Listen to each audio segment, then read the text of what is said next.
The Lenovo Y7000 is a gaming laptop with some decent specs. But just how hot does it get, and is there any throttling that causes any performance loss? I'll be taking a detailed look at thermals and seeing how much we can improve performance with some simple changes.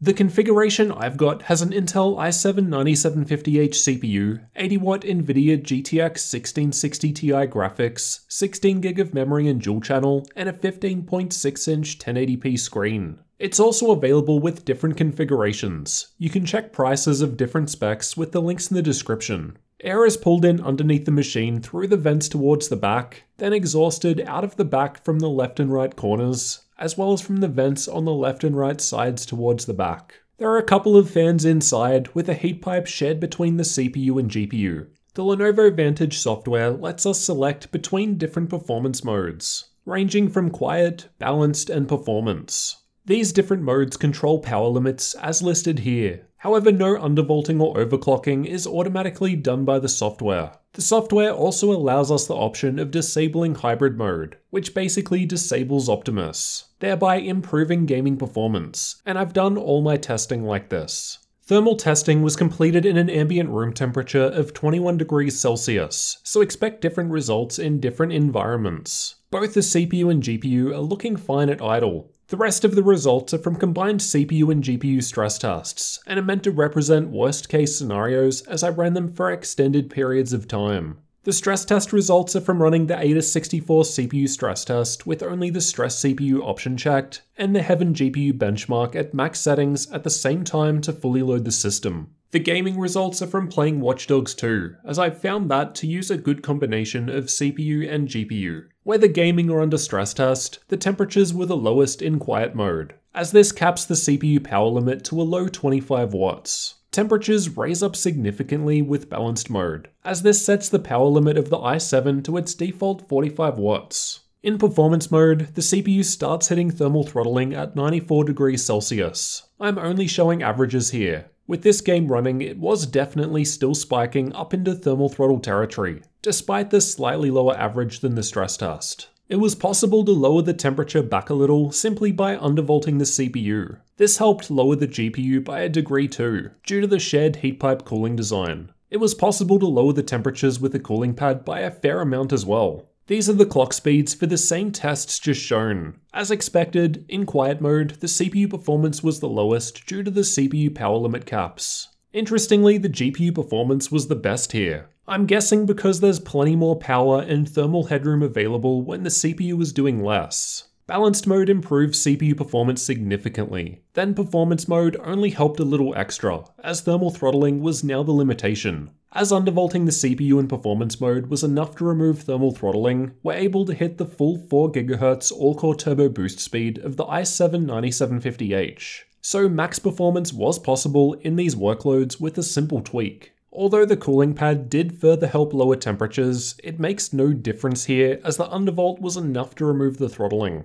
We can see that the GPU power limit was always at 80 watts regardless of the mode selected. As a result, games that are more GPU heavy rather than CPU heavy still play okay in quiet mode, as we'll see soon. We can see the quiet mode power limit cap the CPU to 25 watts, then 45 watts in balanced. Then as it raises up to 50 watts in performance mode, this wasn't quite being hit in the stress test as thermals were limiting performance from going further. As undervolting requires less power, this change sees a slight drop off in CPU power, and as we saw in the last graphs, also improves performance and temperatures. Here are some Cinebench results to give you an idea of CPU-only performance when the GPU is idle. In performance mode, it's fairly similar to many other i7 CPUs. However, even in a CPU-only workload like this, thermal throttling was still taking place and was the limitation. At least initially. After PL2 runs out, CPU-only workloads in performance mode cap at 70 watts.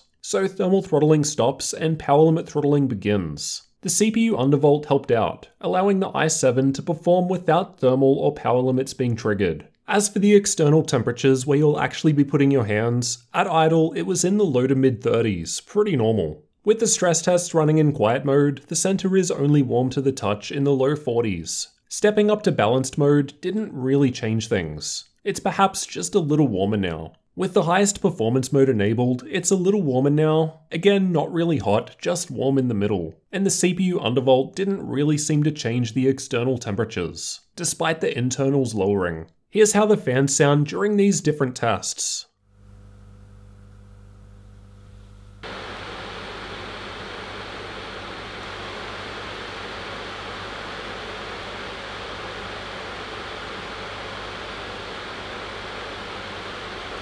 The fans were completely silent at idle. Balanced mode and performance were basically the same, and were only just ever so slightly louder than quiet mode. Although quiet mode in the software states that it uses lower fan speed, I'd hardly call this much lower. It's also worth noting that the CPU undervolt didn't change fan speed, despite running cooler. Let's actually see how different games perform with these different settings. I've tested Shadow of the Tomb Raider with the highest setting preset using the game's benchmark tool. The results were quite interesting, but match up with what we saw earlier. Even in quiet mode, we're seeing good performance here, presumably as this game with these settings is more GPU heavy. And the GPU performance in quiet mode, or with the CPU undervolted in performance mode, did score the highest GPU clock speeds. As Far Cry 5 is a bit more CPU dependent, we see more of a difference. However, the frame rates in quiet mode still aren't really all that much lower than the other modes. And in this test, the undervolt was hardly affecting the results. As you heard earlier, the fan noise was very similar between the different modes. So using quiet mode in the hopes of actual quiet gaming doesn't seem possible. At least it gives good performance. But it also makes the mode kind of useless when you can just use performance mode for best results, same fan noise, and similar external temps. If you want to see more gaming benchmarks from the Y7000, check the card in the top right where I've tested 20 games at all setting levels. Overall, the Lenovo Y7000 does run on the hotter side when under load in performance mode. But to be fair, it does push the CPU power limit to 50 watts in combined CPU and GPU load, which is above many other gaming laptops. If we simply undervolt the CPU, it's possible to remove the thermal throttling, at least in the workloads I've tested here, to get full performance. Due to the large ventilation on the bottom, a cooling pad was a great way of improving thermals with this machine. Like many other modern Lenovo gaming laptops I've tested, fan control seems to be lacking. Although the 3 performance modes in the Vantage software claim to modify fan speed, under stress test and the game I tested, I found basically no difference. There may be more of a difference under less stressful workloads, however I'd still much prefer to see the user at least given the option of fan control. They used to give us the option of setting the fan speed to maximum in older models with the Control-Shift-1 shortcut, but that's still missing here, which is unfortunate. These differences in performance shown aren't hard and fast rules. There are different factors which will vary results, primarily the temperature of the room you're running in, application of thermal paste, and even the specific hardware, which comes down to the silicon lottery. You may not be able to undervolt or overclock your hardware the same as me. It depends on the chip and its specific power requirements, so don't just blindly copy my settings, and do some testing to find out where your stable point is for best results. It may be possible to further improve temperatures by swapping the thermal paste. However, as this is a review unit that I have to send back, I'm not able to change the paste. Otherwise, the next reviewer will unknowingly report different results due to what I've done. Undervolting and using a cooling pad are much easier for most people to do than changing paste anyway. And as we've seen, these tweaks helped improve both performance and temperatures with the Y7000.